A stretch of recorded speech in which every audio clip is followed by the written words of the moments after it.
Honest J. Nowak. Oh yeah.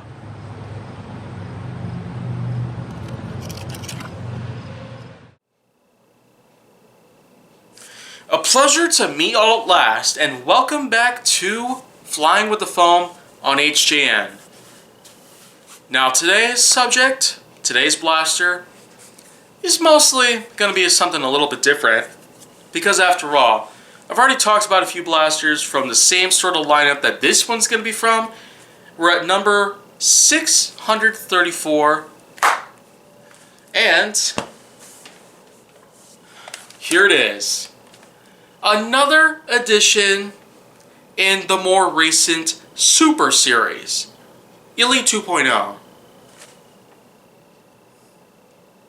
Wow, I don't even know what to say about that stuff anymore, but you know what? Guess we'll just let it be at this moment. This is the Phoenix. Another part of the Super Series, but another bit of a carbon copy that seems to just take a lot of things about certain blasters and cram them all together to make something new. Or at least they wanted to attempt to make something new. Well, it's partially correct by this point. I don't really want to start going ahead and giving in a lot of gripes to this because, after all, this is a fairly decent blaster for what it is. It may not be like the crummy sort of aspect as the Alpha Strike series, or it may not be as proficient and profound as Rival or Ultra, but Super Elite 2.0 happens to try to do a lot of things differently in most ways, because even though they may in fact be ripping off some of their own blasters, Hasbro certainly is trying to do what they can to at least achieve more patent in some of their products. Now the reason we are seeing a lot of carbon copies here and there is because this one in particular is basically just a modern day Strife copy.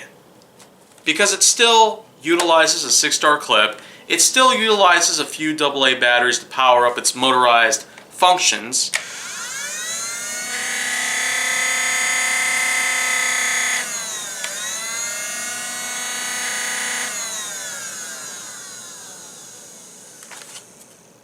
Okay. I feel like that the motorized function sort of irritation might be reaching its peak. Oh man, I'm getting a little teary-eyed here at this point because it is just getting to the point where I feel very disappointed in Nerf in most ways. But however, I'm probably not going to let that get to me because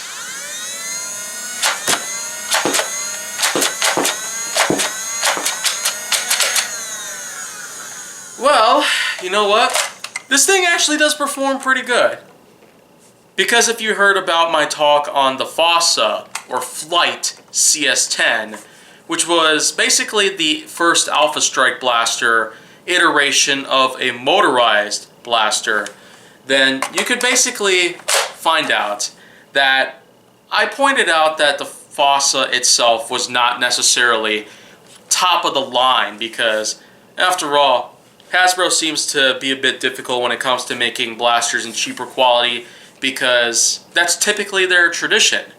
They like to make quality products for the public to purchase, review, critique, etc. But most of all, it's to just have fun. And with the Phoenix, I would say there are a few tropes that do seem original about it. Like these little cases for the magazines here, which you can actually remove. Okay. Or not. I mean, you probably could if you did it a certain way. I just can't really seem to figure it out. Yeah, we'll just let that be. Also, it comes with its own little sniper-style scope. So, of course, you could outfit this to another blaster if you wanted to.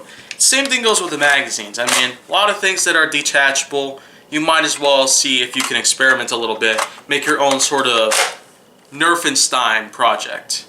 Yeah. Nerf Frankenstein, pretty much. But, of course, you can't also forget that, well, this thing tends to try and rip off the Modulus lineup as well. So it rips off Elite and Modulus. You have a Strife copy that also has a ton of tactical rails. You got 1, 2, 3, 4, 5. 5 on this blaster. And you also have a couple spots here for sling attachments.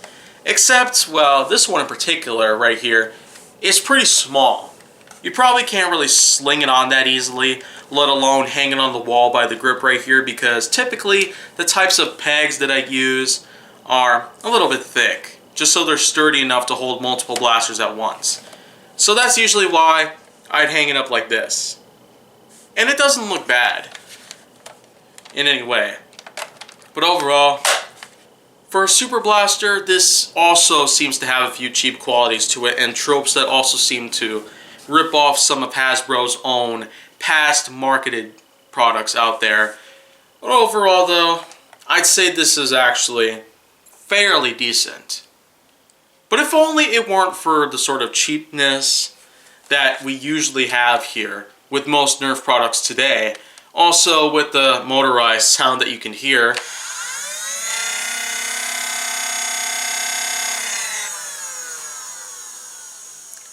I'd probably go ahead and pick one of these up, if I were you. So of course, for a $20 bill, you probably could get a lot out of this. But however, you probably won't feel totally satisfied with something like this. So, other than that though,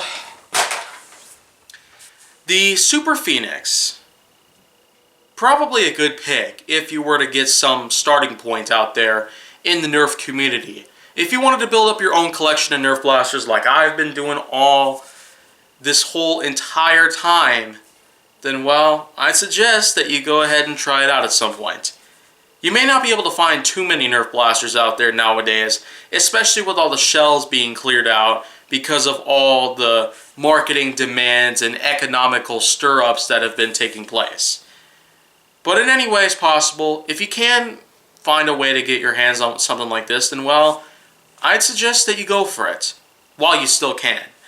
But if you want to see more go down on my channel, then make sure that you like, subscribe, comment, follow me on social media, and stay on the Hollywood side.